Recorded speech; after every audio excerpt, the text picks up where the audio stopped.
Corre por aí que eu estou apoiando o presidente Lula pelas redes sociais. Nada mais inverídico. Não poderia nunca apoiar aquele partido que gerou os dois processos de maior corrupção da história do mundo. No governo do presidente Lula, o Mensalão. No governo da presidente Dilma, o Petrolão. Sempre entendo que nada contamina tanto uma democracia como a corrupção. Corrupção é tirar dinheiro dos contribuintes para beneficiar aqueles que estão detendo o poder. Eu não poderia votar nunca em alguém que foi corrupto. E as provas de corrupção contra o presidente Lula estão todas nos processos da Suprema Corte. Elas não foram elididas. O fato de ter o Supremo por questões processuais, primeiro, de entender da incompetência de foro, segundo, de proibir a utilização daquelas provas em outros processos, e, em terceiro lugar, por criar uma suspeição que eu nunca vi do juiz Sérgio Moro. O presidente Lula está sendo absolvido por prescrição ou pela impossibilidade de utilizar as provas de corrupção que estão no Supremo Tribunal Federal, naqueles processos em que ele foi condenado e preso. O que vale dizer, eu não posso votar em alguém que foi corrupto e não conseguiu elidir as provas de corrupção que estão na Suprema Corte. Dessa forma, isto que corre não é verdade. Acresce que eu não concordo com as amizades do presidente Lula, elogiou a posse do ditador Ortega. O seu partido tem apoiado o ditador Maduro. O seu partido financiou portos em Cuba em vez de financiar aqui no Brasil.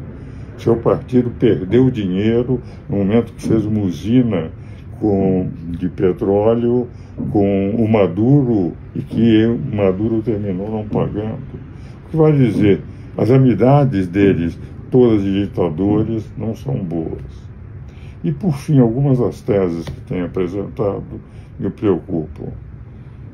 Voltar atrás na reforma trabalhista, eliminar o teto de gastos que ele tem apresentado, voltar a dar contribuição aos sindicatos para alavancar carreiras políticas, quando nós na reforma trabalhista conseguimos retirar esse dinheiro que vai da sociedade para alavancar carreiras políticas dentro de sindicatos operários, são teses que eu não concordo.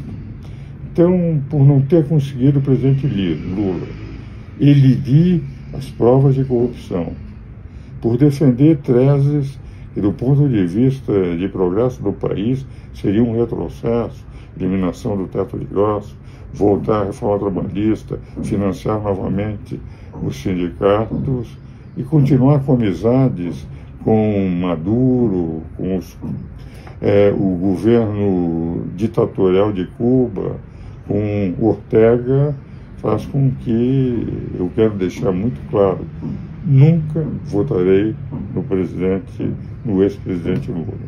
É evidente, como não gosto de votar em branco, votarei no presidente Bolsonaro. As suas teses têm sido mais razoáveis, o país tem progredido, a inflação tem caído, o desemprego tem caído. Passada a pandemia e os próprios efeitos da guerra da Rússia contra a Ucrânia, nós estamos permanentemente superando as previsões do Fundo Monetário Internacional, da OCDE e dos próprios economistas no Brasil. Então o governo vai indo bem.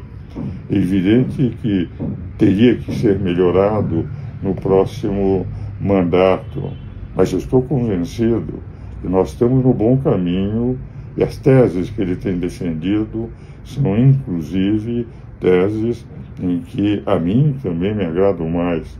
O problema de valores, a não liberdade absoluta que leva ao desrespeito daquilo que representa os fundamentos de uma sociedade sólida em relação à família, em relação à religião, aos valores religiosos, já que a nossa Constituição foi promulgada sob a proteção de Deus, com votos da maioria dos constituintes e não com os votos de grande parte do PT, é que eu entendo que aquilo que está ocorrendo, de que eu apoio o presidente Lula nesse segundo turno, não é verdade. Nesse segundo turno, eu votarei em Bolsonaro, porque entendo que o governo, no momento, passadas as crises da Covid e da guerra da Ucrânia, que ainda continua, mas nós estamos superando, a nossa economia vai indo muito melhor do que as previsões de todos os órgãos internacionais.